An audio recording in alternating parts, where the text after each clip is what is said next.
We looked at this briefly last week. And reading CSV file can be done in base R without loading any library. However, with CSV function, read underscore CSV function from reader package makes it more simple. It makes it simpler.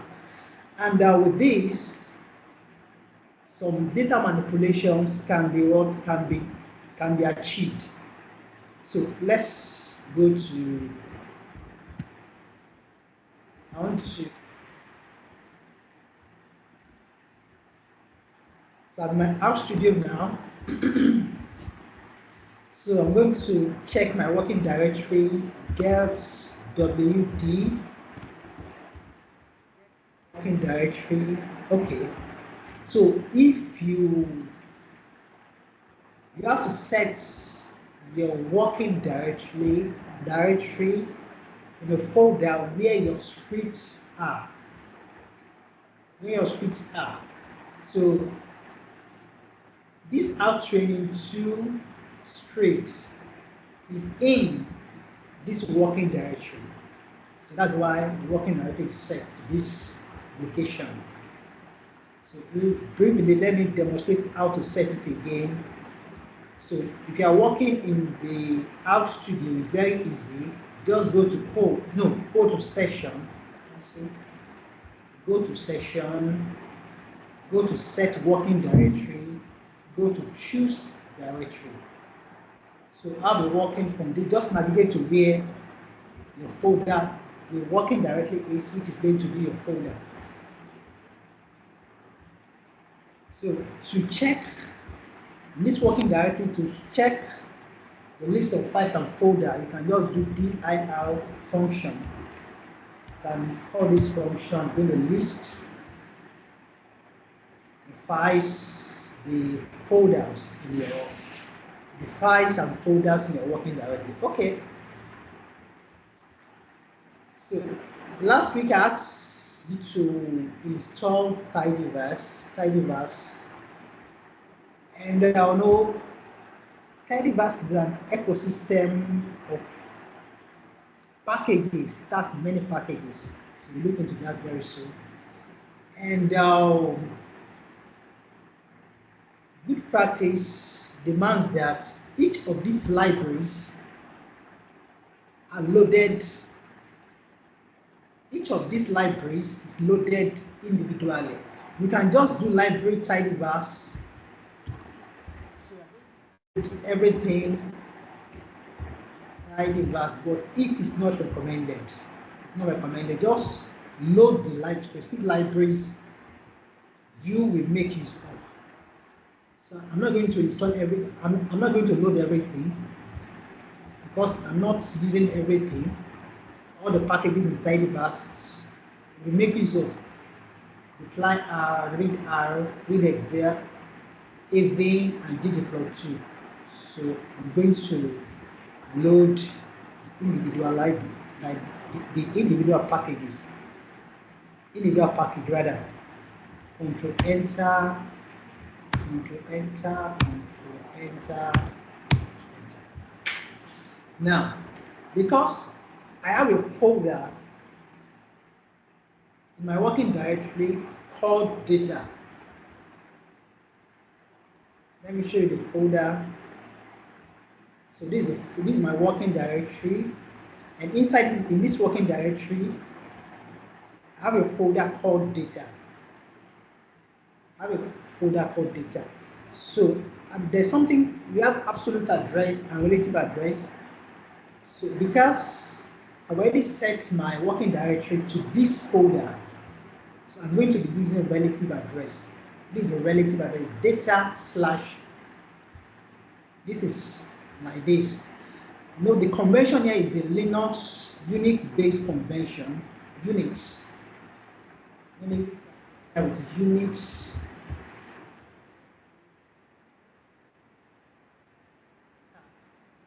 Windows, it's like this. Like this. If you're familiar with Windows, it's like this.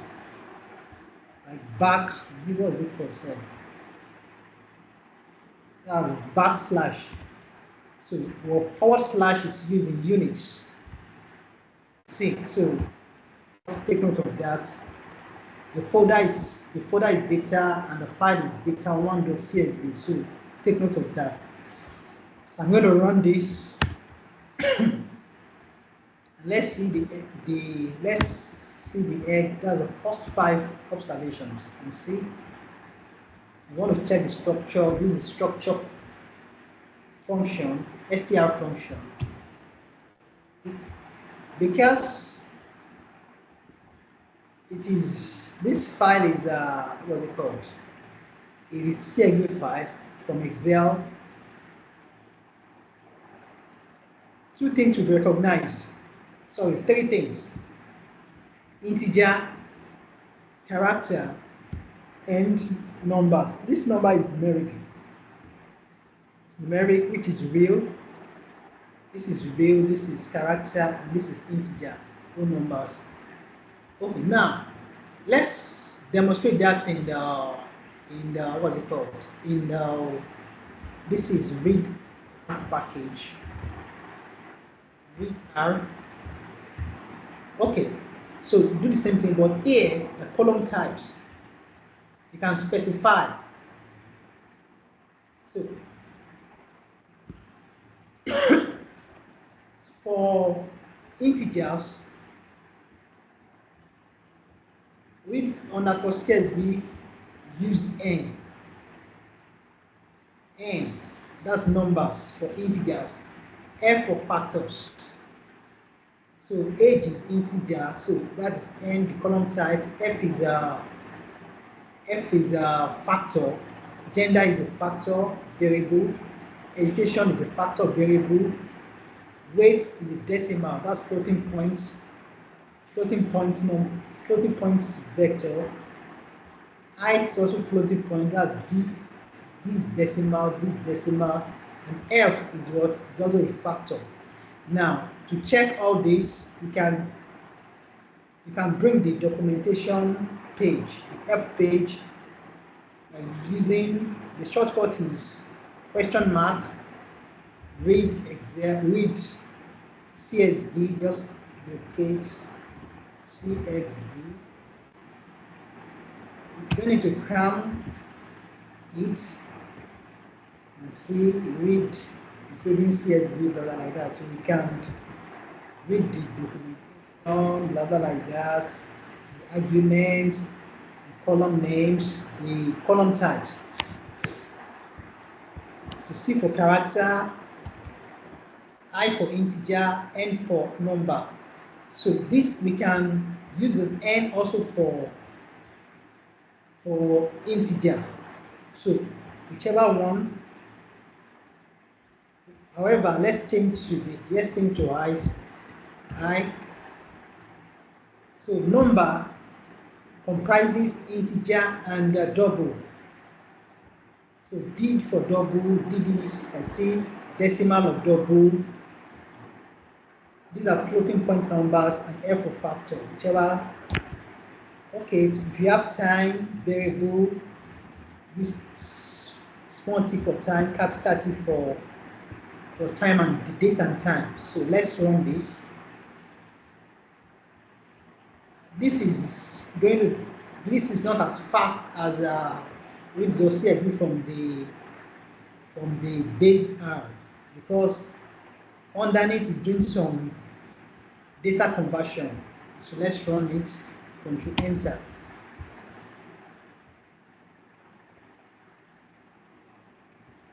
So let's check the structure. You can see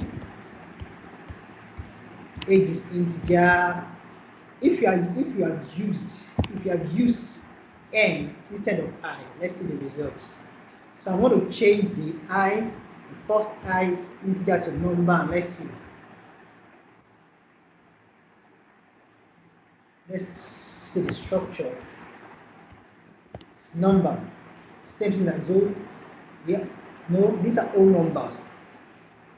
This is synonymous to integers. So let's just change it to I. Okay. Okay. There are many things you can do with read_csv package. Read_csv function. You can select.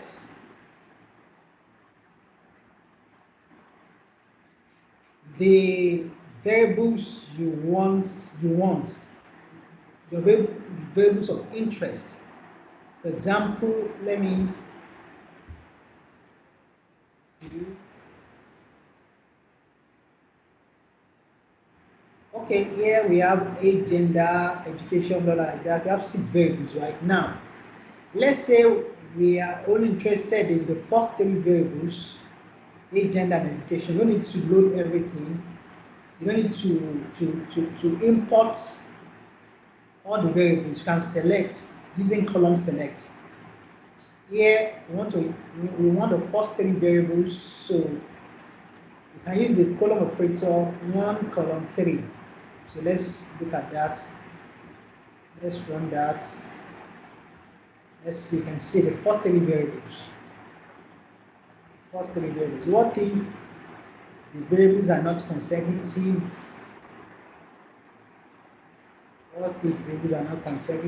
So we use the column stuff.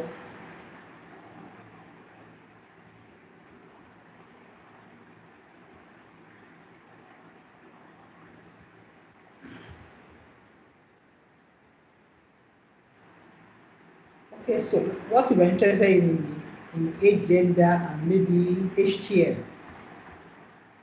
So we just use the concatenate function. I'm not going to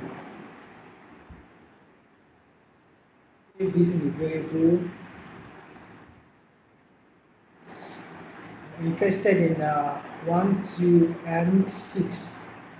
Just use the column, use the concatenate 1, 2. So I'm going to pipe this.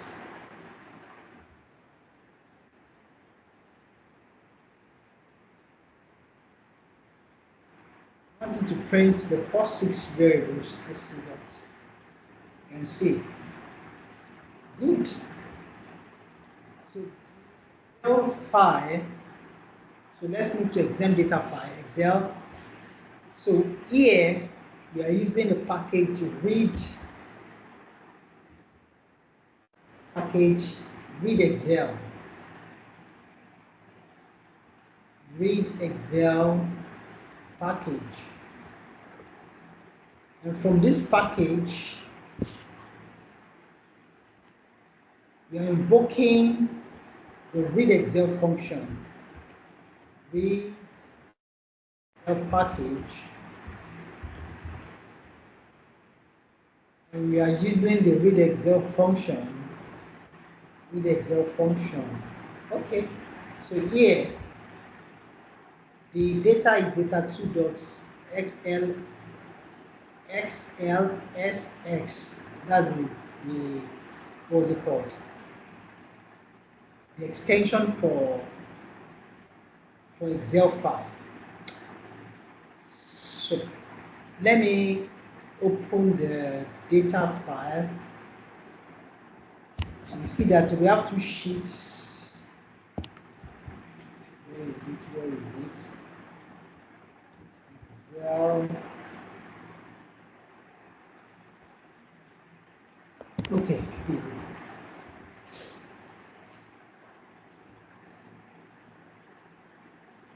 Oh, no.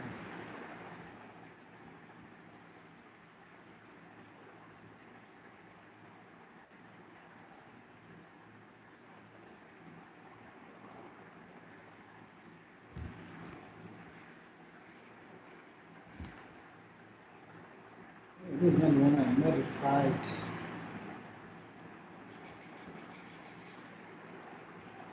Okay, so let me do some manipulations here. This is sheet 1. Let me add sheet 2 to it. This is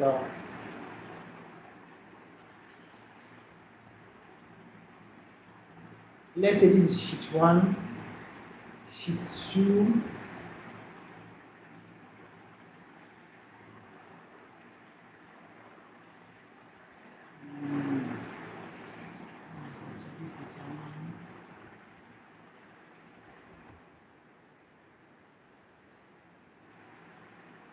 I want to demonstrate having multiple sheets of data. Okay, now we have to. Okay, so here we have two sheets, sheet 1 and sheet 2. So let me save that.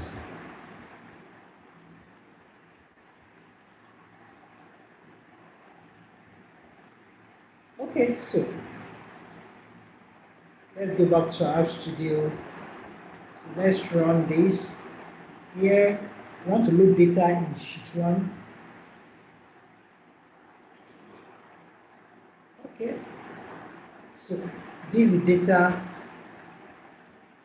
on sheet 1, and this data, you can see the sheet parameter.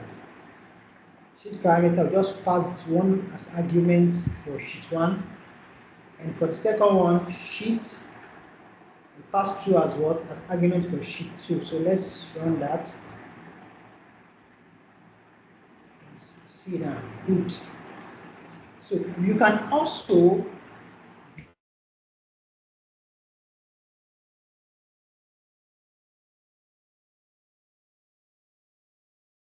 column select, column type.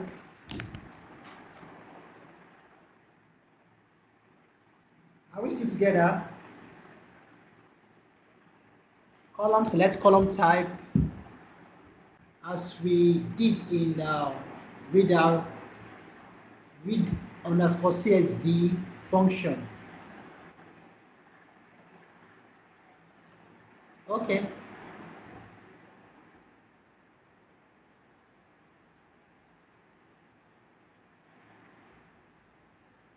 So for SAV file, that's the SPSS data file. So this function is from the Avin package.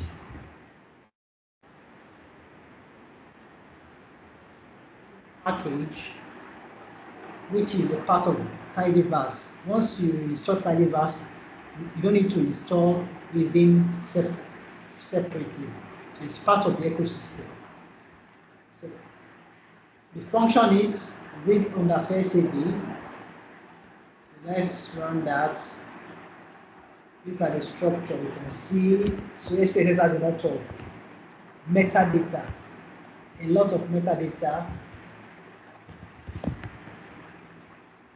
So let's look at the first 6 observations. Now you can see that. Look at this. Stage 3, stage 4, stage 4, blah blah blah. This is a categorical variable. It is a categorical variable. If you are familiar with SPSS, note that you have to use label. You have to enter the data as numeric, enter the data as integer. So we'll have coded your variable. For example, this stage 2 is coded 2, stage 4 is coded 4, stage 1 is coded 1. So after coding your data, use the label, it's label, value label, it's called value label. Use value label, you understand now? So this is not SPSS class. Okay, so getting data out of R. How do we get data out of R? So here, I want to simulate some data. There are some functions you're not familiar with yet. This training is just introductory. So this is run. If you want to approximate to want to do approximation to decimal place, to nearest whole number, to decimal place, to decimal places, and so on and so forth. So this is a rand function. This, how you live, that's it. You want to generate random uniform numbers. Here the first argument is 150. So I want 150 random uniform numbers. So this is the minimum of 18 and maximum of what? Of 70. So the second, for the gender variable, I'm using the sample function. You want to randomly select. You want to randomly select from this vector, male and female. You want to sampling with replacement. This is called sampling with replacement. So randomly, for instance, the first instance, randomly select between male and female. So you select, you understand now? First you select, that's the first selection. You select, maybe let's say we select male, because you are sampling to replacement. So the second what's it called? The second selection, in the second selection, you still have two options, male and female. So you select randomly, you replace, you select randomly again, up to like you have like 150 trials. You call that trials, you call it trials in probability. First trial, second trial, third trial to 150 trial. So this is sampling with replacement. So this is a pipe. If you are working with tidyverse, this is made available. Deploy R and blah blah like that. R has its own pipe operator. The pipe operator in R is this. And use it also. You don't want to. They are not working with deploy R. Do you understand now? Okay, no. This is a numeric. Sorry, this is a character vector. So we looked at this last week. So to convert to factor, we invoke the factor function. Education, I'm doing the same thing. I'm sampling with replacements. These are my entities. I have how many entities? None, primary, and higher. So I'm randomly selecting just one from each of these entities. So I'm sampling with replacements, and afterwards the vector is converted to a factor. So SVP, that's the strictly blood prayer. This ceiling function, you can use ceiling, there's a ceiling function, there's a plot function. Why do I do ceiling? Why not just approximate to the nearest whole number? So ceiling, if you have mathematician in the house or statistician. So ceiling and floor. Ceiling, if you have like let's say I have 140.1, this will be approximately and 41. Because 141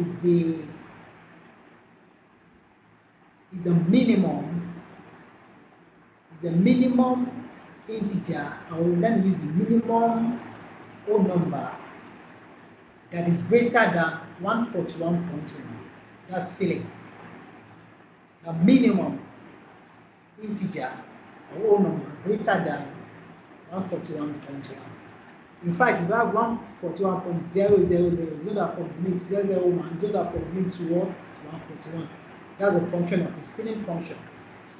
If I've used rand, this will have given me 140. Just you understand? It will have given me 140. The second one is floor. floor function. It's floor. Now, if I have 140, for example, 140.6, even 140.1, 140 anything apart from 0, anything apart from 0 is going to give me 140, because this is the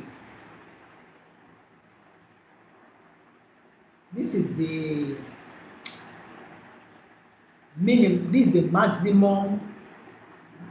I want you to note my terminology. This is the maximum number, maximum integer, maximum whole number that is less than this 140.9. 140.9. Don't worry, you can read more about ceiling floor. This is a mathematical, they are mathematical functions.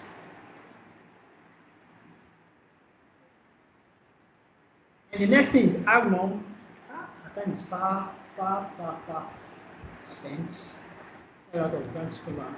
Okay, so how long you are just simulating a random you are still simulating numbers that are normally distributed.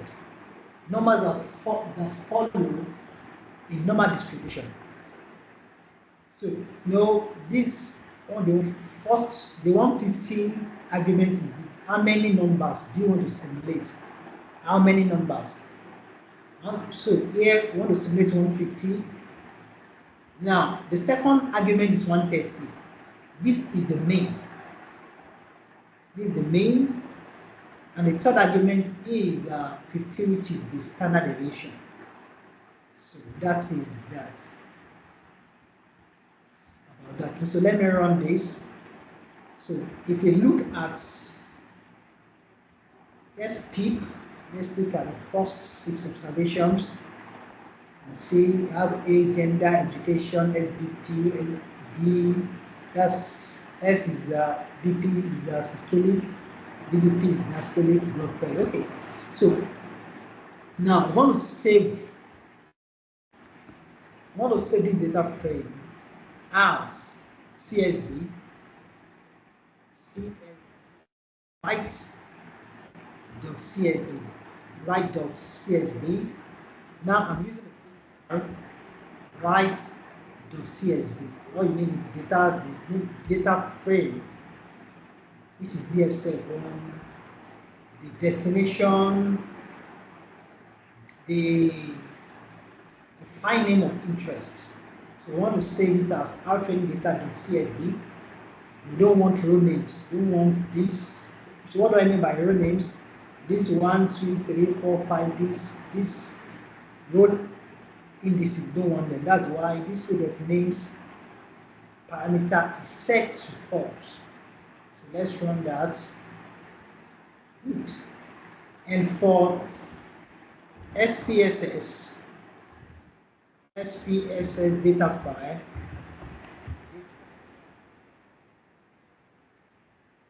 so we use this, we use write_scv. This is from the Avon package,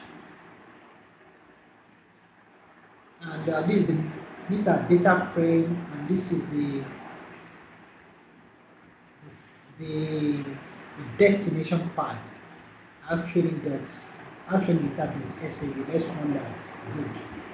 So if you check your working directory, it's going to be in the working directory. So let me do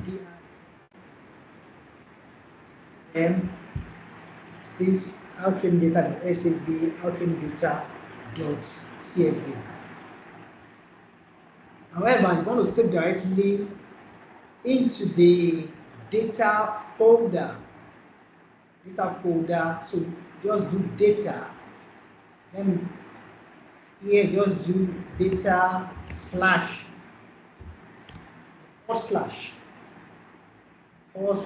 using the Unix convention. Unix format data /outgoing data.csv. And the same thing for this data slash. So let's run that. Let's run that.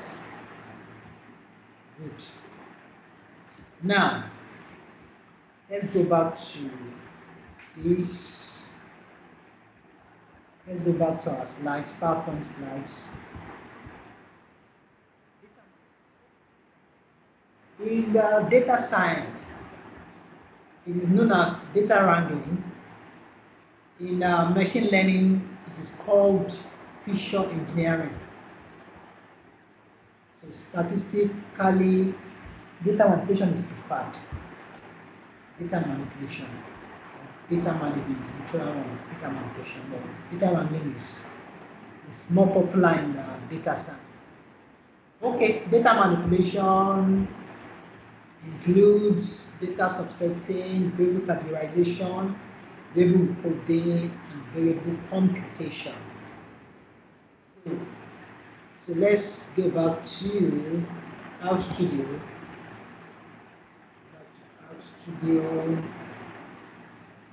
Okay, so subsetting. In this session, I'll be using deploy R. Everything here can be done in base R. Under data manipulation can be done using the base R, no package involved. However, you need to be well versed in R programming. Well versed in R programming. So let's use using R here, because it makes life easier. So for subsetting means that I want to select portion of the data. If you want to do subgroup analysis, which is common epidemiology, public health, you want to do subgroup analysis. So data subsetting is very important. So if you want to subset based on one condition. So here we are using the filter package, so filter function in deploy R. Filter function in deploy R. So we want to filter. So use this. Okay, what's the condition? I have to put the condition there. Want cases in which the systolic blood pressure was greater than the systolic blood pressure. So okay, here we'll be working with data 5. So let's read the data. So this is the data set. So we want cases having the systolic blood pressure greater than the systolic blood pressure. So let's look at that. Let's look at the structure. Here we have just 3 cases, 3 observations. 3 observations. 3 individuals have the systolic BP greater than systolic. You can see it is accurate. Here 93 is greater than 91, 101 is greater than 108, 87 is greater than 86. I see. So you can filter based on multiple conditions. State your conditions here and see age is greater than 60, and this is ANDO, this comma is ANDO. Age is greater than 60 and the SBP is greater than 130. 2 conditions. Age and greater than 60 and the SBP is greater than 130. Let's run that.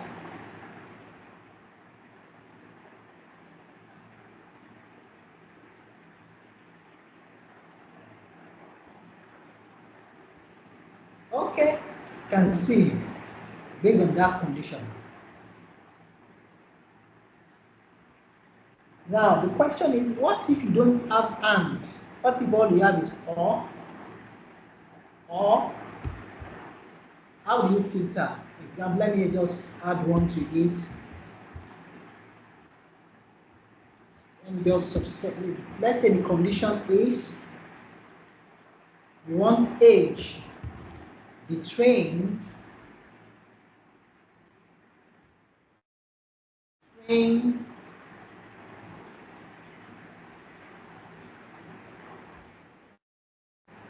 between let's say 18 and 60.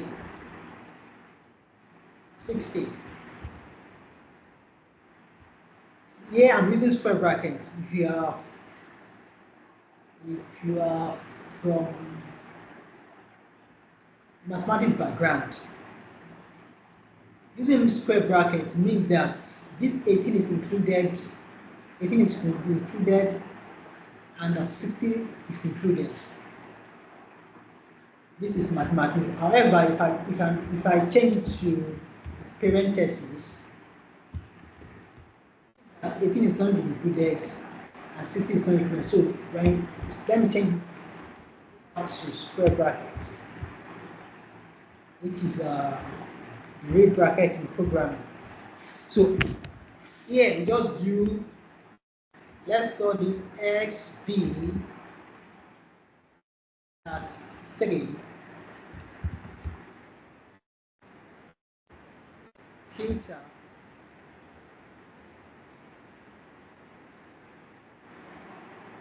df8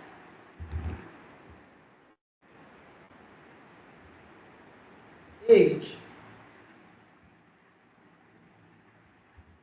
is what?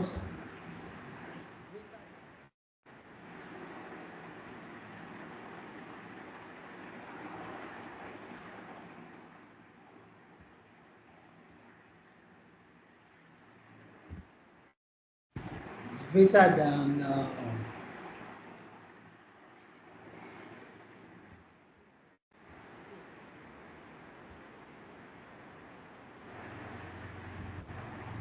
or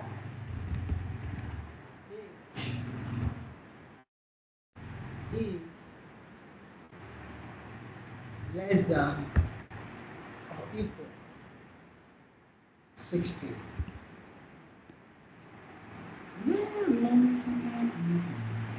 No, this will not work. No, this will not work based on this condition. This should be and. So no, that will not achieve my aim. Demonstrate, okay. Demonstrate, let's say age,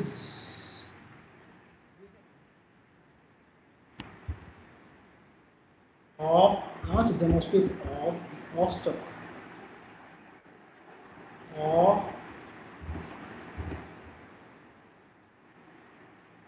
SBP is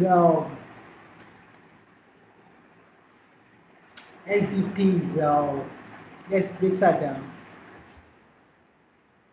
60.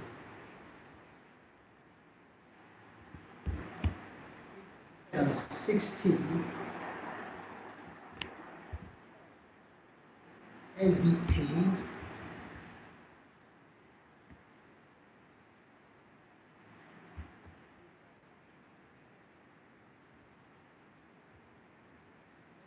let's check this. Good. So let's look at the structure.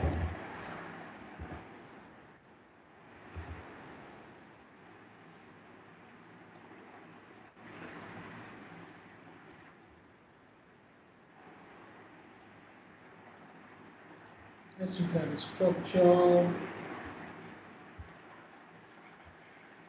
Here we have 623 observations.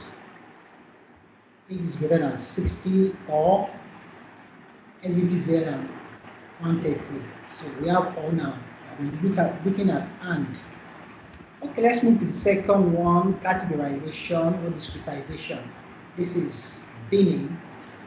This we want to convert a quantitative variable quantitative variable, quantitative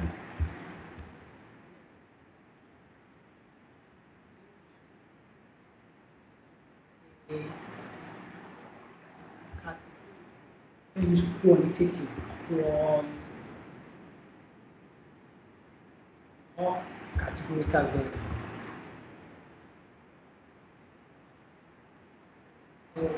Variable. So use the word categorization.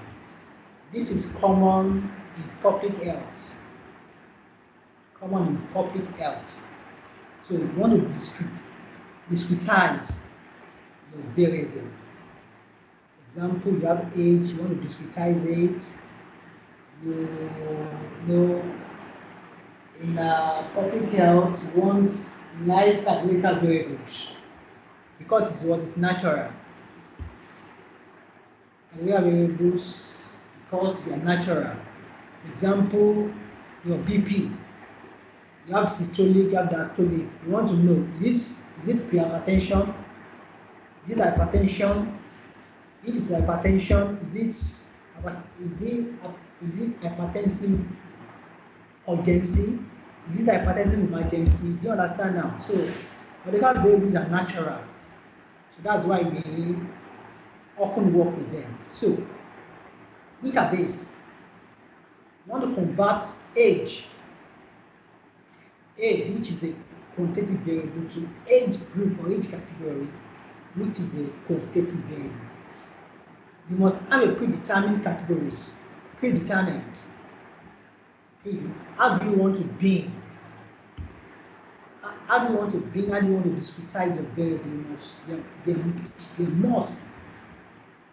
Should I use must or should? You are the one doing analysis, or you are the PI. You should have a predetermined category. You should have predetermined categories.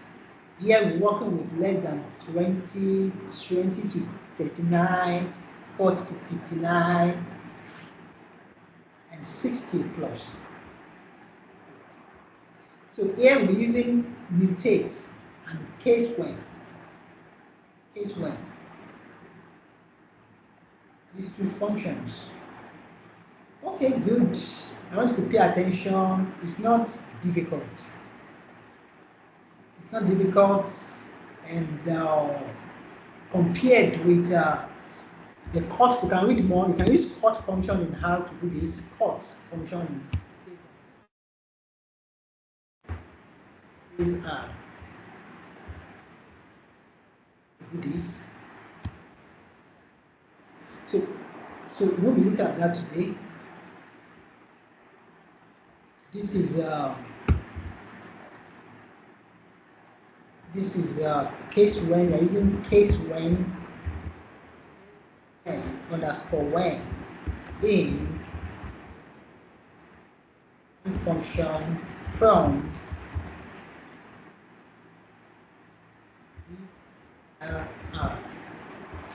Okay, please pay attention here. So the first category is less than 20. That one is pretty straightforward. So less than age, the condition is age less than 20. And this is, well, call it tilde or tide, or which other one. So tilde. Now what this does is that this category, this is the name of the category, less than 20. The name of this category as less than 20. Okay, good. The second condition is age less than or equal to 20. And this is and. This is vectorized and age is less than 40. You can see that the group is 20 to 39 because 40 is not what? 40 is not inclusive. It's not inclusive. That's why it is age less than 40 because 40 is not inclusive. Good. So and that category is named 20 to 39, and so on and so forth. Now, when it comes to this data set contains missing values. Contains missing values. For example, let me just bring out age. Age summary. BF8 $age. So let's run that. Let's look at the summary. You can see we have 20 missing values. 20 missing values. So how do you want to handle the missing values? So we leave this, the last statement here is we want to leave missing. Just leave missing. Leave missing. Don't want anything, just leave them missing. You understand now? This last statement is important. You want to leave it missing. Do you understand now? Don't do anything to it. Don't replace it. Don't compute. Don't do imputation. Leave them as they are. You understand now? So good. Let's run this.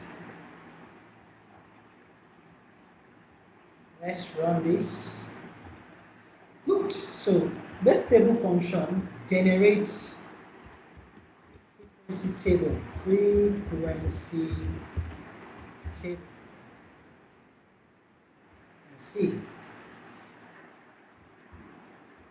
Okay, the next is recording. This is also important, especially in public cloud of software like that. Sometimes you want to record your data. If you don't have enough sample size and you have many categories, so you want to collapse some categories.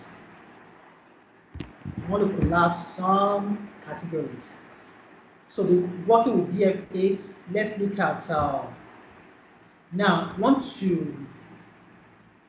Let me run this unique. This unique function brings out the unique values in your data set from unique values in your variable. So let me run it on this. Sorry. Okay, so this education has how many categories? 1, 2, 3, 4. It has 4 categories. Please pay attention here. It has none.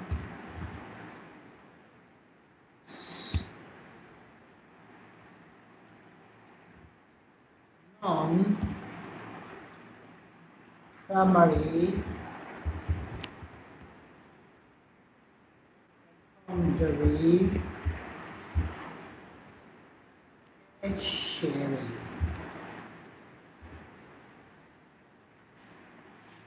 Okay, we want to collapse these 2 categories, secondary and tertiary, to higher. This remains none. This remains primary.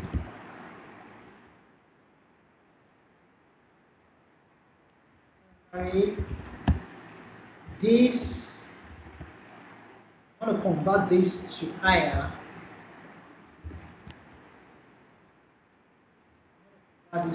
So we are collapsing 2 categories.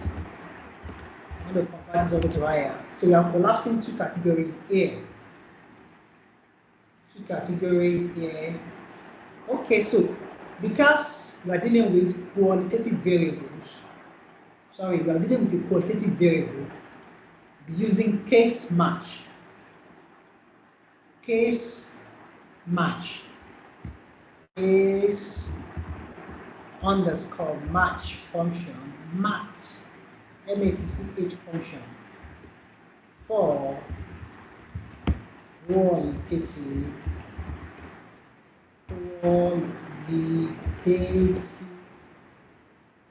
variables.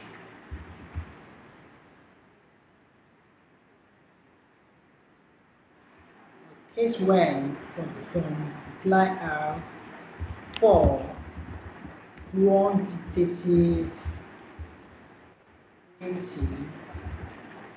quantitative variables. The difference. Good. So because we are only tampering with secondary and tertiary categories, you can say these two want to change to what? To higher. Higher. So the next line is what? The default. That's the default. We are not modifying others. We are not modifying primary. We are not modifying none. So that's why we use dot default is equal to what? As they are in the original variable. Just leave them. Don't tamper with them. Don't modify them. We are only modifying secondary and tertiary. So others, leave them as they are. Defaults, education as they are in the original variable, which is education. So how do we deal with missing values? We want to leave them as they are. We are not doing imputation, we are not replacing. Leave them as they are. So let's run this. One warning, what's the problem? Case match is okay. Using the code values. Okay, this will still work. This will still work. It is duplicated. So please use the code value. Let's bring out, it will still work. Let's bring out documentation from the code values. Code values.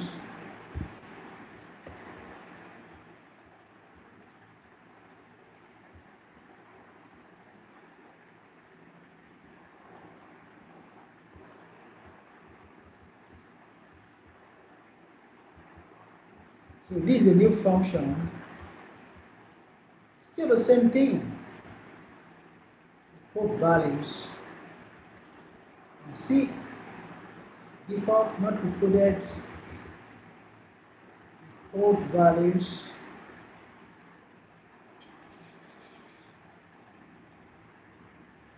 Good. So let's switch to, because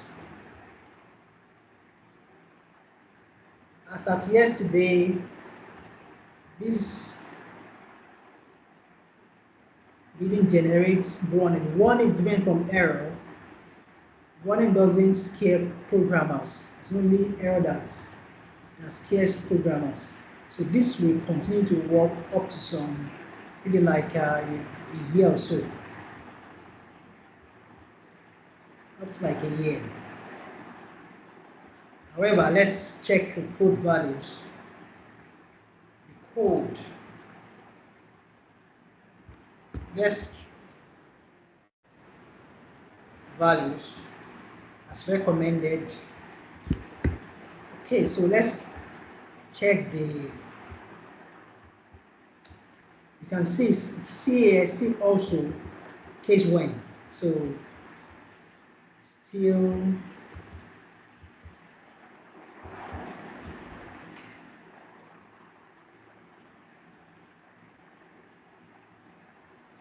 here, just do default. Let's remove the dots. Let's try this. It's a new function, I've not used it before. Good, you can see. So when you, that's why it is good to learn the programming aspect of R. The R programming aspect. With that, if you have strong knowledge of R programming, you can diagnose any problem.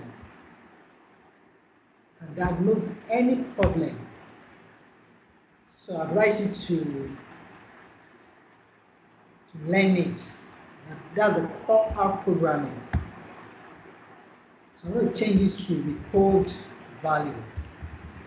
Record values. It's a new function in the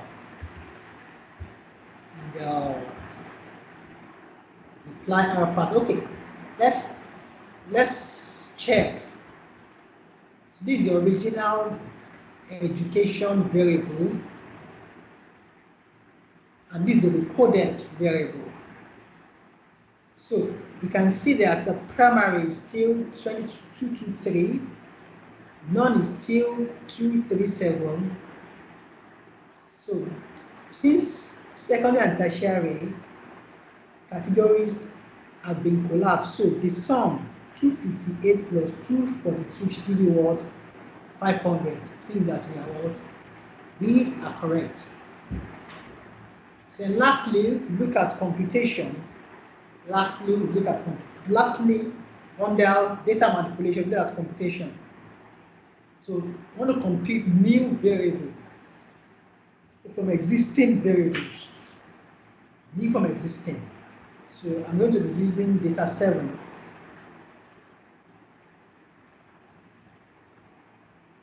So here we have weight, height, and so on and so forth. So if you are familiar with BMI, body mass index, you know that the formula is weight divided by height squared. There is this mutate function. So inside this, just put an new variable is BMI, and this BMI is a derived variable. You want to derive BMI from weight and height. Just write the formula. Now simple. See, you want to check the summary, you can use the summary function. Use the summary function and just put the appropriate input, which is the BMI variables. See? So minimum, median, mean, and so on and so forth, maximum, blah blah like that. Good. So I'm gonna here I'm gonna change this to record values as a new function. This record values is replacing record. That's called values. Good.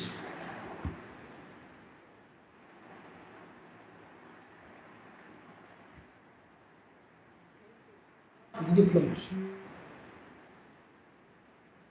to graphing statistics. When it comes to graph, statistics, the gold standards, that's digital 2 you can generate beautiful plots. And using elegant graphics, I advise you to get this, the e-copy of e-book, e-copy of this book. So ggplot2 is part of Tediverse ecosystem. You can see the number of packages here. We have deployer, we have the forecast ggplot2, and so on and so forth. It's part of the ecosystem. How do you install? If you have Tidyverse, you are good to go. You don't need to install ggplot2 again. It's because it's part of the ecosystem. So just load library ggplot2 as all. It is more technical than the base hour graph. It's more technical. So what it does is that a statistical graph maps is a mapping from data to aesthetic attributes like color, shape, size of geometric objects. So components of we are talking about grammar of graphics. These are the components. You have data, you have aesthetics, you have geometric objects, you have scales, you have themes. The data set forms the data. Geometric objects, we have points, we have lines, we have bars, we have text. And the mapping, okay, look at that. of this is the basic plot structure, ggplots, that's a function. This function initializes the plot, data, which has to data frame. ggplot will not accept any data structure apart from data frame. The aesthetics, geometric, this geom, look at that shortly. So geometric objects, we have bar charts, geom bar for bar charts, geom histogram for histogram, geom box plot for box plots, geom point for scatter plots, geom line for line plots. Let's look at this. This hands-on. Hands-on.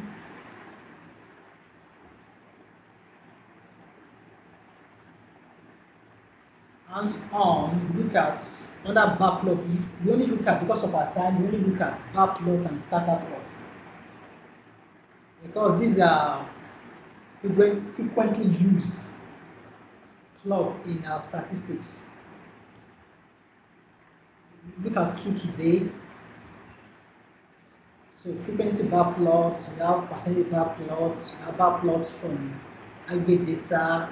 Under scatter plot, we look at simple scatter plot, big scatter plot, and scatter plot with line of best fit. Let's go back to our studio.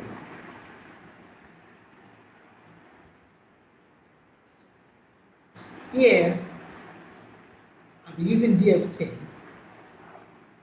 DF10.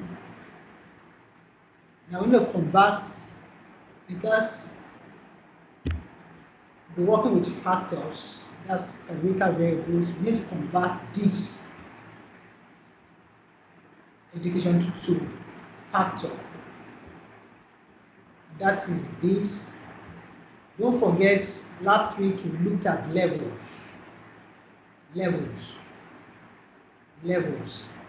So once, by default, R is going to arrange the categories alphabetically. What do I mean by that? If you do unique for the conversion, let's just look at that. For the conversion, look at unique, DF10, $education 2. You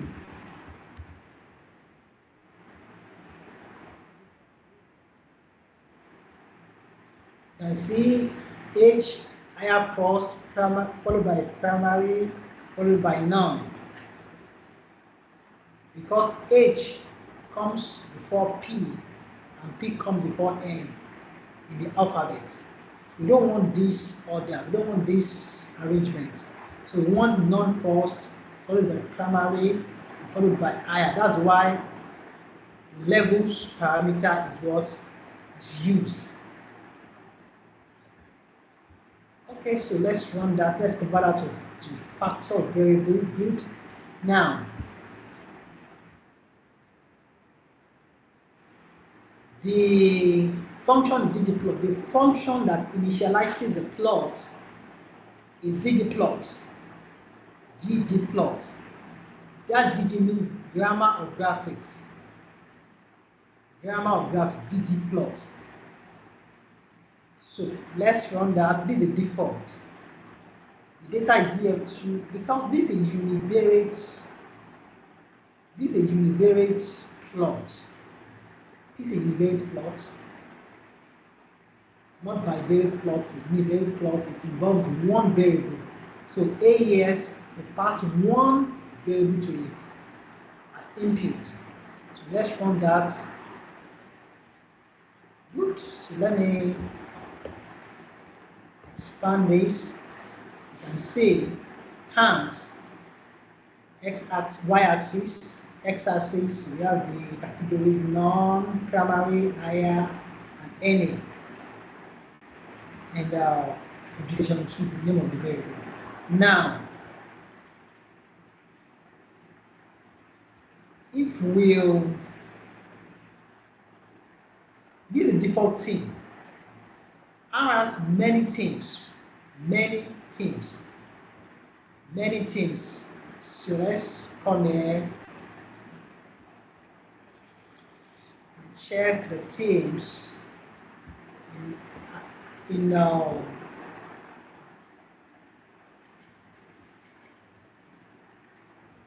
can check by going to ggplot2. You can check yourself ggplot2 themes.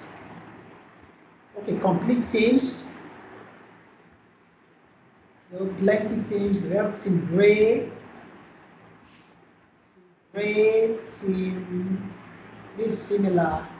Theme gray with E, gray with A, theme gray, theme black and white, theme line drawn, theme light, and so on and so forth. A lot of many themes.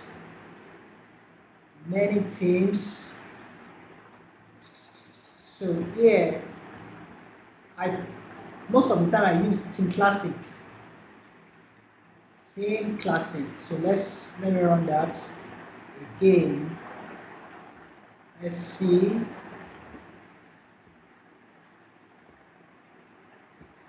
Theme classic and see for bar charts. I think I prefer this classic theme. But okay, when we come to that, I prefer the theme classic for bar plus and so on and so forth. So look at this now. No, we are still having what? We are still having NA.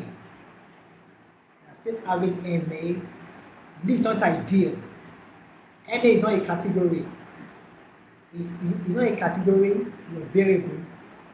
NA is missing value. So we want to remove this NA category. So data, pass your data into this function na.omit. Don't want missing values, so we want to omit missing values. na.omit, we want to omit missing values, and also we don't want X label. We want to put our X label. We want to put Y label. So use the labs function, labels function. Inside this, specify the X label and Y label. So we want our X to be level of education, we want our Y to be frequency. So we are used to frequency in public health, we are used to frequency in biostatistics, not counts. So we want to change that to frequency. So let's run this. Good. So no NA has been removed, no bar for NA again, and we have changed the X label and the Y label. See, fine. Now, what if we don't want frequency bar plot, we want percentage. We want to say that we prefer percentage. So this is a bit technical. I will show you a less technical way, a less technical method after this. So please take note that we are using the geom bar function. Geom bar, this is geometric. Don't forget geom object, geom bar. In generating bar plot, bar charts, there are two functions that can be used. You can use geom bar and geom column. Look at geom column soon. Okay, for percentage, because of our time, for percentage, you can see left to me, if I want to do this, if I'm doing analysis, I want, because a lot of things to commit to memory. See, in the aesthetic function, we put X is education 2, Y is after start, we put proportion. So group 1, you can see after geom bar you have scale, Y continuous. No, scale is part of the is part of the components. You can see as it's part of the components of grammar or graphics. You can see scales. It's parts of it. Don't forget, here we have scale underscore y underscore continue, blah like that, blah like that. So it works. Let's run this. It works. You can see you have percentage. Check the y-axis, you have what? You have percentage. However, it's not too elegant. Why? Because no statistician, mathematicians are laconic. They don't like this percentage. Why not put percentage sign inside this y label and just do this like 0, 10, 20 like that? So there's a better way of doing it, which I'm going to show you soon. And see, this has many lines of code, many functions. Okay, so let's look at bar plot from aggregate data.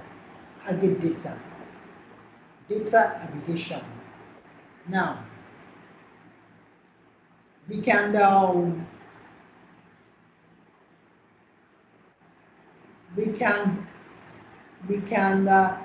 supply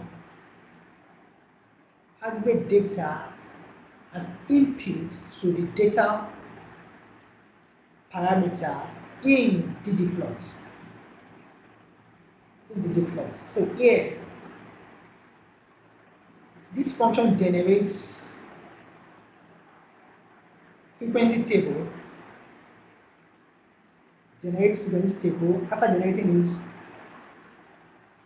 this function converts it to a data frame, and this saves it.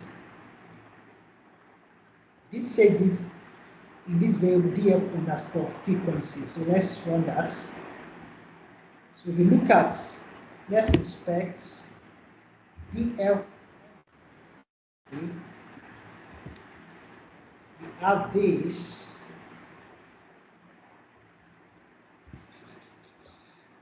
And see frequency, categories, frequencies, blah like that. Okay, good. Now we need a percentage column. Okay, now before that, I want to rename this variable 1. I want to rename it to education. So that's why the rename function is invoked. So this is your data frame. This is the convention is new. This is the convention. New name. Old name.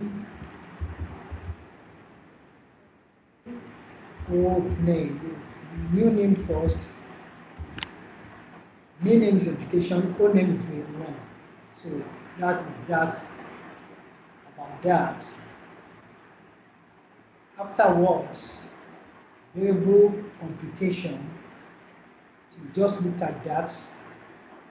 Variable computation. So I'm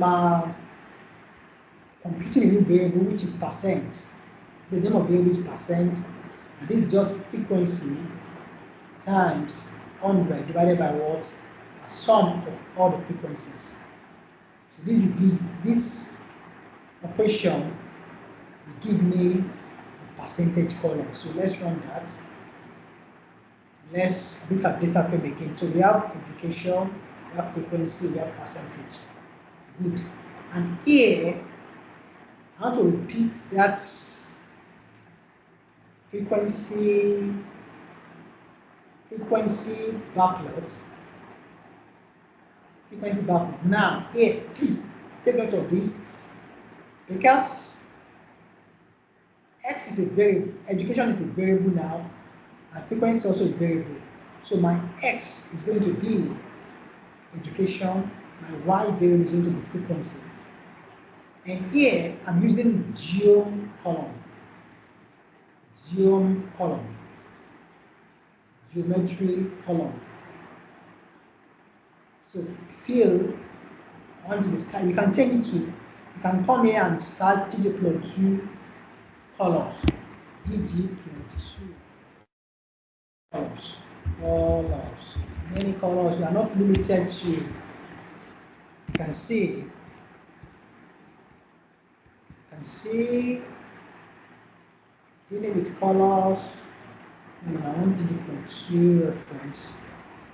Okay, see, you have many colors. We have gray, we have green, yellow, green 1, green 2, green 3, yellow 1, yellow 2. So you can see many colors. Gold. Let me use gold one. Let me see. Gold. Let me pick one here. Blue. I like blue. I don't want to use blue, so I use blue. I just royal blue 1. Let me change that to royal blue 1. And let me change this to royal blue 1. You can see, you can play with the fields, use colors of your interest. Let's run that. See, this is royal blue. Royal blue, like that. Good. And also for percentage, you want percentage just very similar. Just here, just change it to what? Y to percent, and label. You are labeling it. Change percent into. This is the symbol. Let's run that and let's see. Let me change it to green. Green 1, green 2, they're all green. What is the difference? Green 3. Okay, let me use green 3. Run that. See? You have percentage. You can see percent with the symbol. So here we don't have to be putting 10%, 20%, blah like that, blah like that. Okay, good. Let's move to scatter plots. We still have markdown to look at. Scatter plot. Here, scatter plot is important. We are doing regression. We want to correlation regression. It's important. Okay, here we're looking at our geometric object is going to be geo_point. Okay, so I want to show you something. If you want to has many data sets you can work with, to get that, just type data without an argument. You see, just run this. So you have many data sets. And see, which one is this? Data set in packages. And see,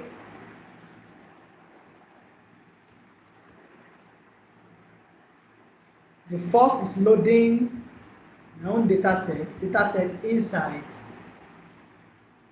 in my working directory. You can see, but here data set in package data set, you can see here passengers, BJ, blah blah like that. Many data sets you can make use of.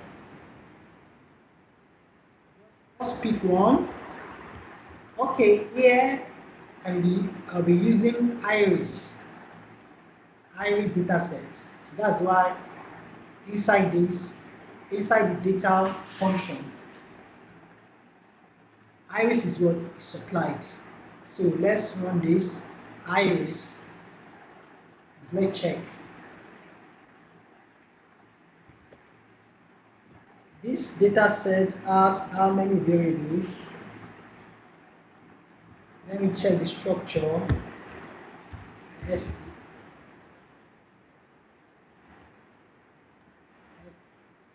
Iris.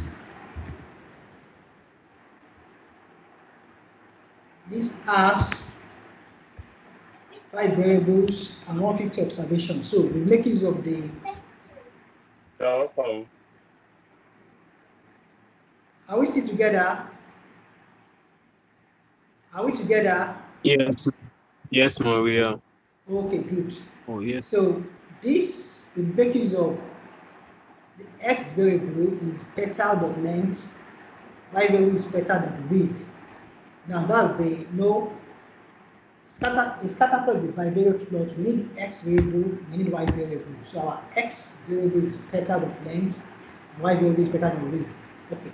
Now geometric object is what? Point, because this is scatter plot. Good.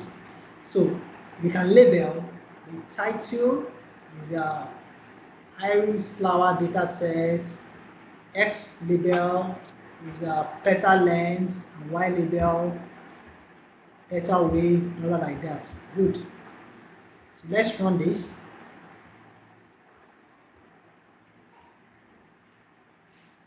So this is a default thing in x in the what's it called? Default thing in the ggplot2 default. So we can, if we don't like this black dot, we can just change the color. It will accept it. If you put US color, it will accept it. Put UK color, it will accept it. As in color spelling. Let's use red. You can see, good. So this is a default thing. For scatter plots, I prefer this thing.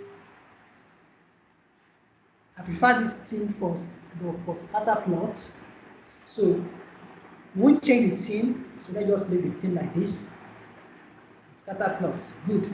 Now, group scatter plots. Now, if you look at this scatter plot, you can see that it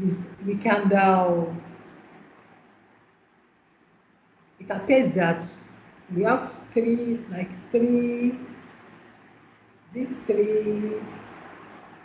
groups or something like this. 3 clusters, let me use the correct term, like 3 clusters. You're familiar with clustering analysis. 3 clusters, this is a cluster, this is a cluster, this is another cluster. So we can do grouped scatter plots by supplying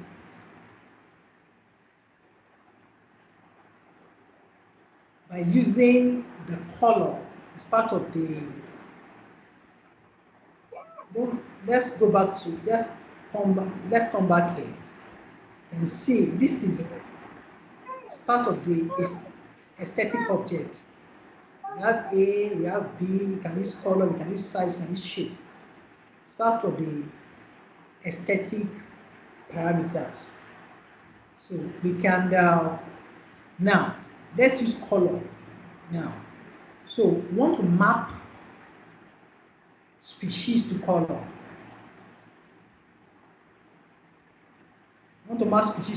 So now you can see that as I've passed species to color. So let's run that. Species mapped to color.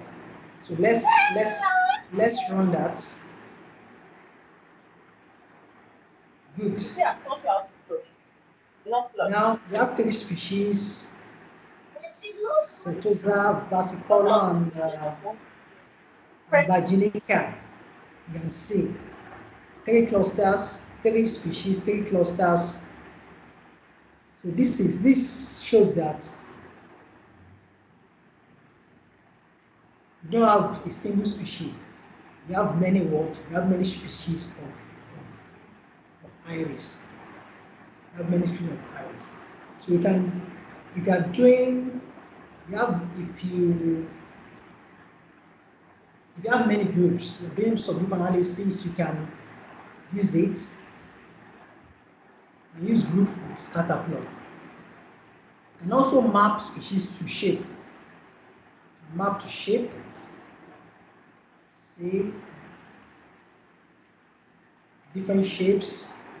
You have the triangle, you have the square, you have the circle. You see that. Now, lastly, our time is fast spent. Lastly, if you want line of best fit,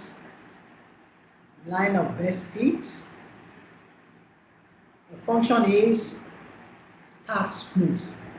Start underscore smooth. Method is LM, that is linear model. LM, linear model. That's a linear regression. Let's run that. Good. So this is a line of best fit with a confidence interval band.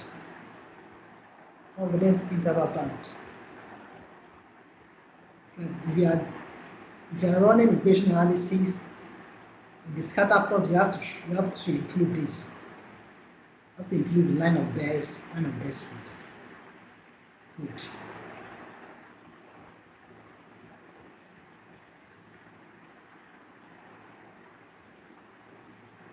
Lastly, R Markdown. This is a tool for creating dynamic reproducible documents. So you want to combine text with code with outputs and outputs, tables and plots, use what? Use R Markdown. It's very simple, it's not something difficult. So look at that. Installation, how do we install? If you're using R Studio, it's part of the what? It's a default package. I'm using R Studio. So you don't need to install anything. Any R Markdown package is part of R Studio. So basic structure of R Markdown, the extension is .rmd, 3 parts. We have the YAML header, the Markdown. The first one is YAML. The second one is Markdown, and the third one is code chunks. So let's look at the YAML. This YAML header is enclosed in 3 dashes. You can see dash above and below, 3 dashes. So this is the YAML header, and this defines the document metadata. What the title, who is the author, the date, and the output. So let me, I'm here now. I'm in my R Studio. Let's click on that one. Go to File, New, and select R Markdown. File, New File, R Markdown. So I'm going to title it R Training 2. Training 2. See the author. Training 2.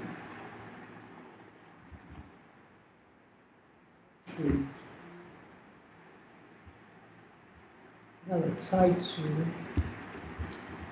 and space. Okay, let's do it like, okay, let me use Training 2. Training 2. Training, let me call it R Markdown.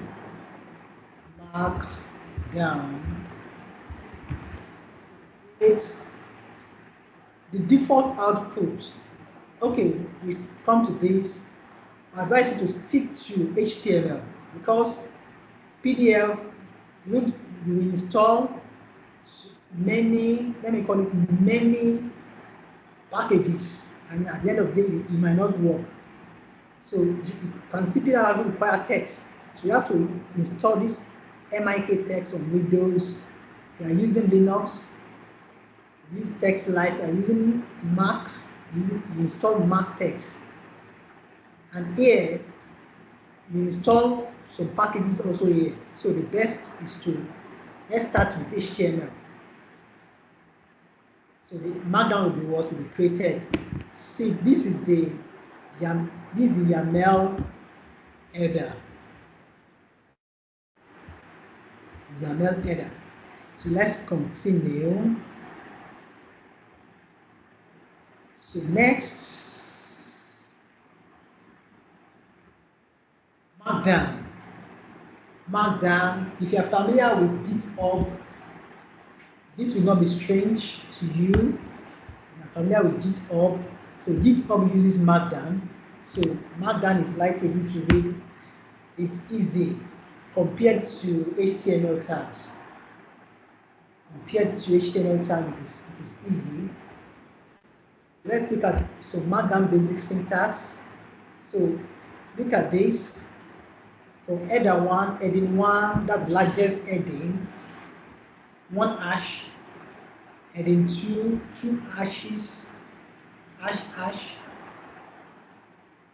That is heading 2, bold, 2 star for bold, 1 star for italics.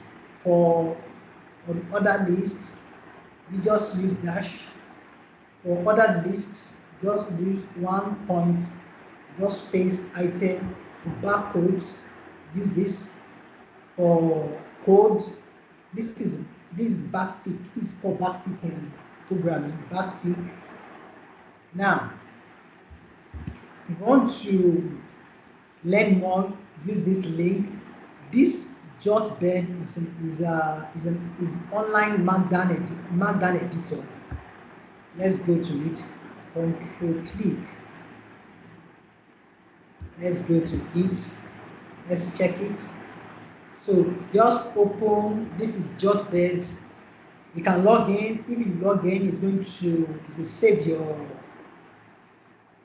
work. You can come back to it and just okay. You have to create an account first. Good. So the first header, just do hash. Can you see my screen? Hello world. RLD. You can see that's header 1. Paragraph, just one paragraph, just do space, 3 spaces and enter paragraph. So second header, let's call it this markdown.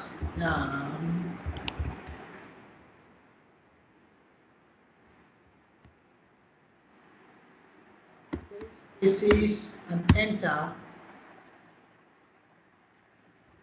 So let's do one more header. That's heading 3. R markdown is fun. R markdown on. That is header 3. Let's go to text. Do 3 spaces, 1, 2, 3, at least 3 spaces before enter. So we can do bold. Let's say, are you bold enough? You bold enough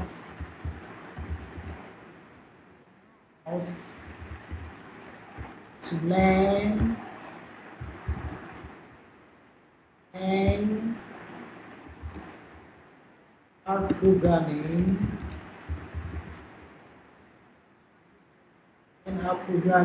let's put that's double star. Let's close. That is bold. Okay, it's double, sorry, that one is this is steady. Good. Learn our programming.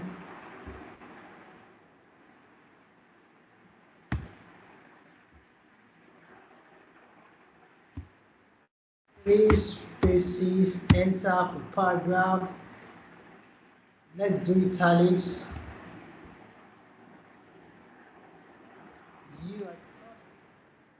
I promise you will not regret it.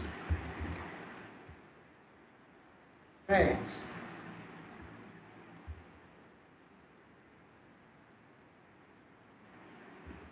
That is italics, space, enter.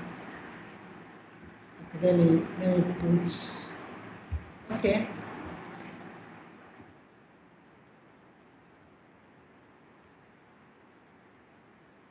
So let's do another list.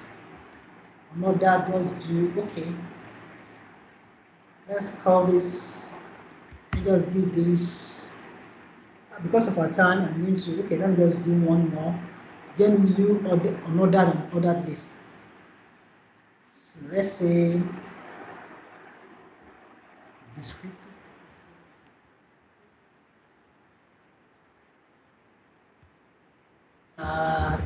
statistics methods, another list, you see, dash name media mode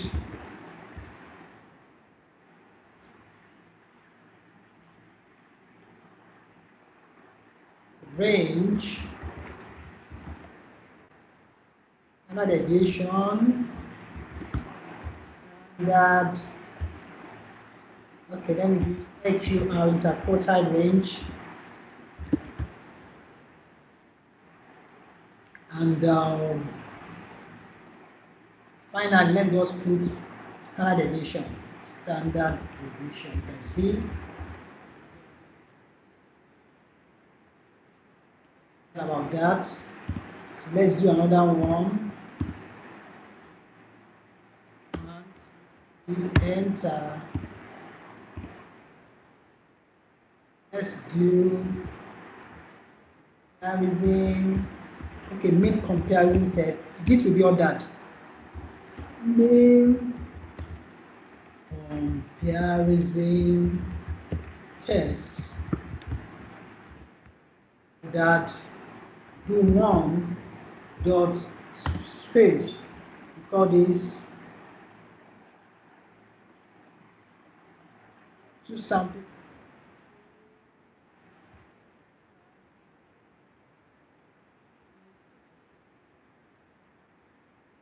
So that's, you can see, to sample t-test. To sample t-test. We have paired t-test, paired c-test, analysis of variance. Let me just use ANOVA. See, interesting, very interesting. How Magda, we need to learn HTML tags.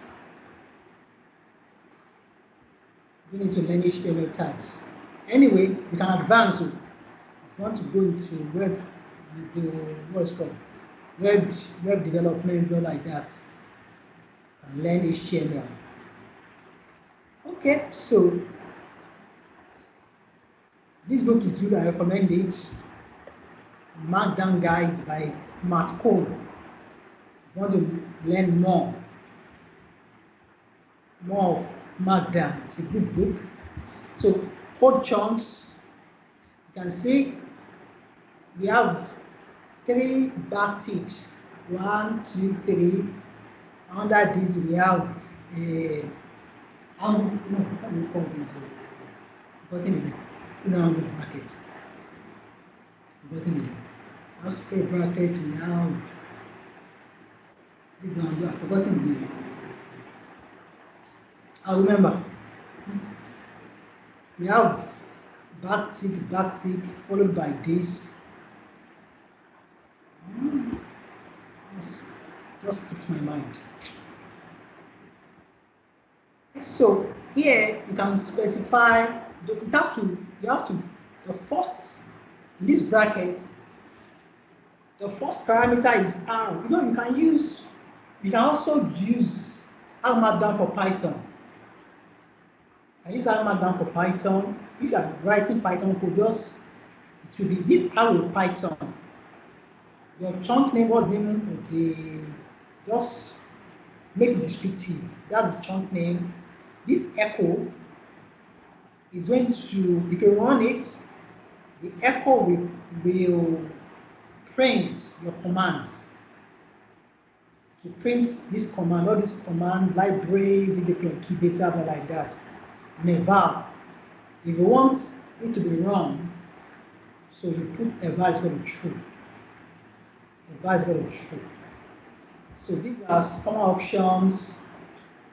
We have echo, show or hide source code, a var, run or skip code. You can check these options, accept the first 1, 2, 3, 4, 5, the first 5 options, accept Boolean values, true or false, like that.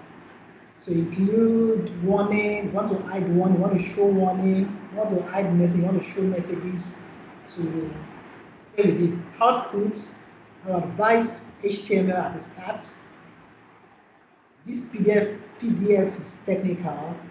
You have to install the text. You have to install it. And this Word, you have to install more packages to convert to Word. So let's demonstrate that. We have 4 minutes left. So let's demonstrate it. Good. So this is important. Neat app. So because you want to convert your Markdown to HTML, you need this. You need the neat app. Need neat app. That's what it's going to need. You know, convert our Markdown to output file. Example HTML, which is the default. So this Markdown. So you can see this is heading 2. This is heading 2. These are text. This is a link.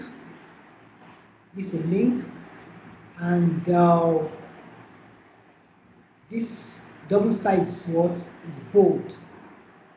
Double star is bold.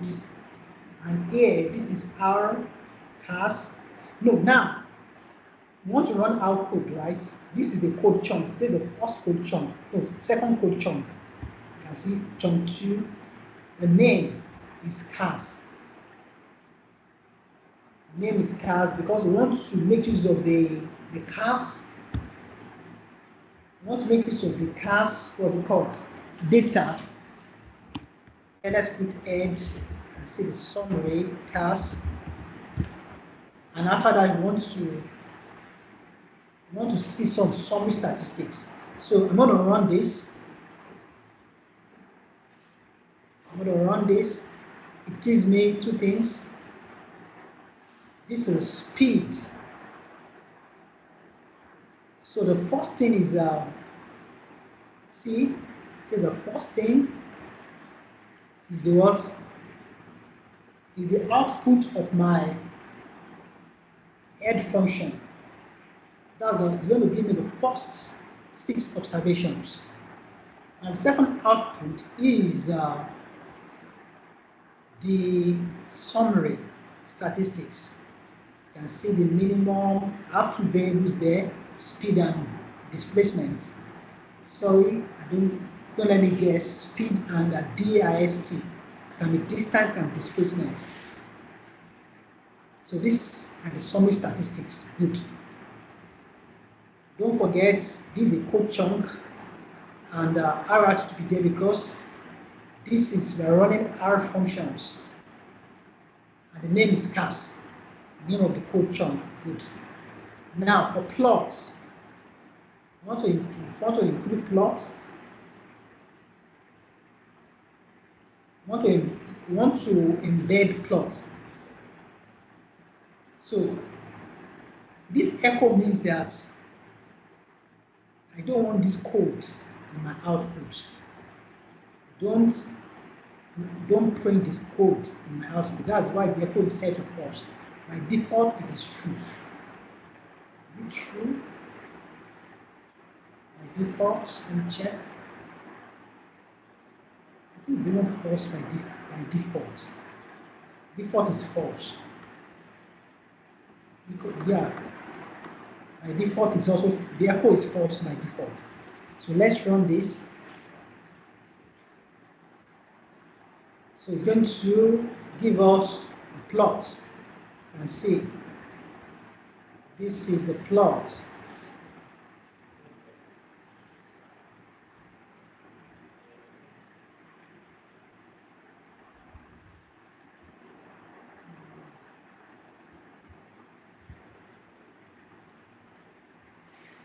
You can see the plot. So this is an index plot. This is an index plot. Okay, next. Good. So note that the echo false was added to. Let me remove this echo command, this echo parameter. Let's see. Is false by default. Let me run this. Yes, it's false by default. By default. Good. Now let's do our own. Now want to embed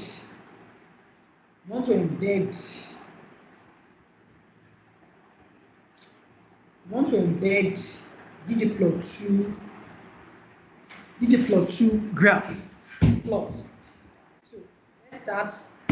Let me do heading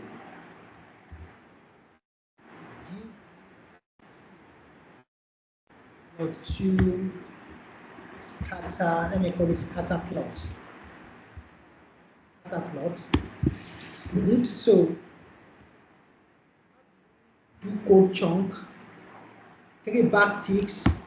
1, 2, 3. Up, down. 1, 2, 3. And here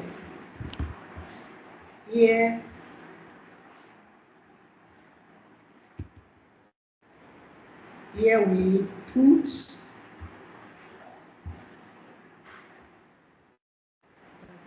change, put R. Name of the code chunk, let's call it scatter plot. That's the name of the code chunk. We leave everything by default because echo is false by default and val is true by default. So now, I'm going to copy this scatter plot.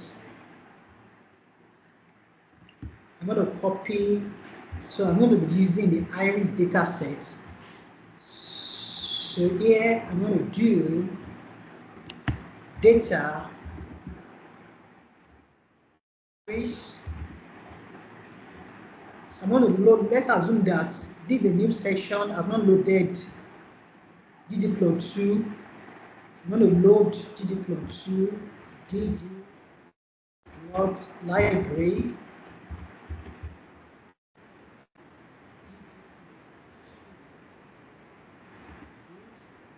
So because of our time, I'm going to copy this scatter plot with line of best fit. Copy that here.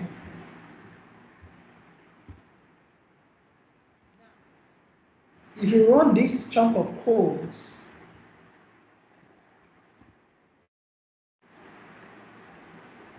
you will not see the output until you meet it.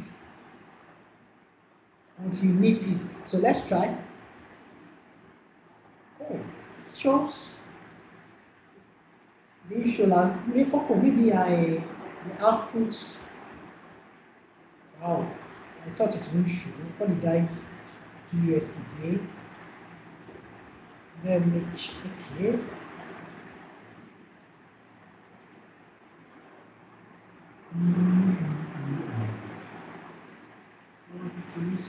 Where is it? Okay, app training. What did I do? Oh, message is false. Echo is okay. Echo is false. Message is false. If you change echo, if you tamper with echo,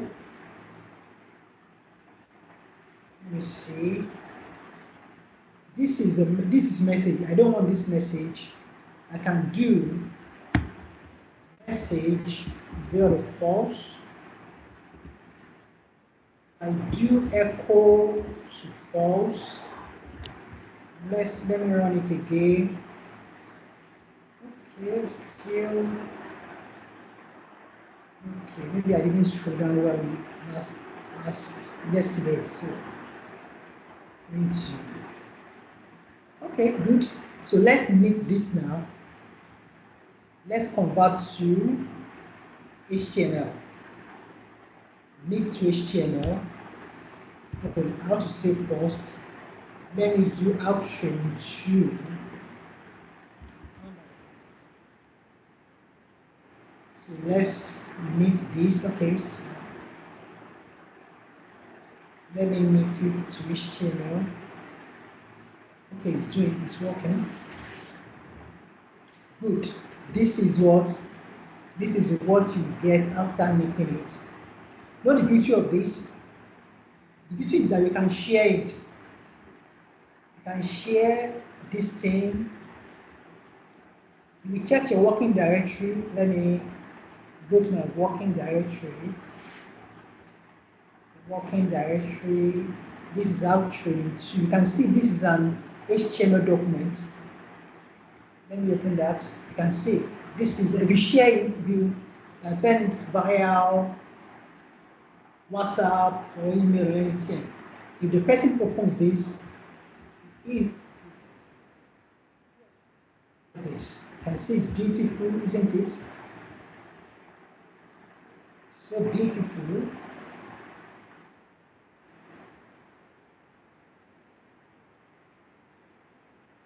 Now, because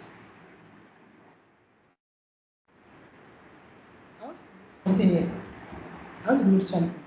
The code that is used to generate this is not shown because we have set echo to false. We have set echo. Now, if we'll let's set echo to true, and we meet again. Here, let's set echo to true. I want them to see the code, which makes sense. Let's change echo to true. TRUA. Echo. Let's save and we meet again. Let's meet again.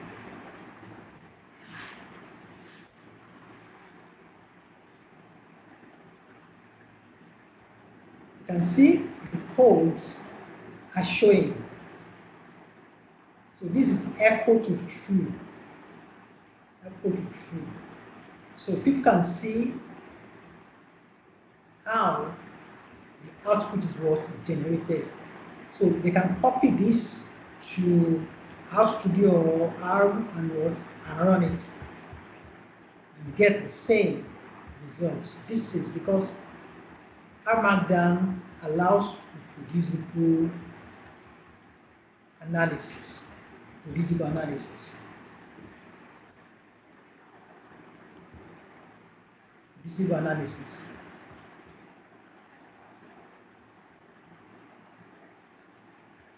Ladies and gentlemen, any questions? Any questions? Please, do we have any question? Please let's raise our question. Thank you, Dr. David, for walking us through this session. It has been a very impactful one. We really do appreciate this.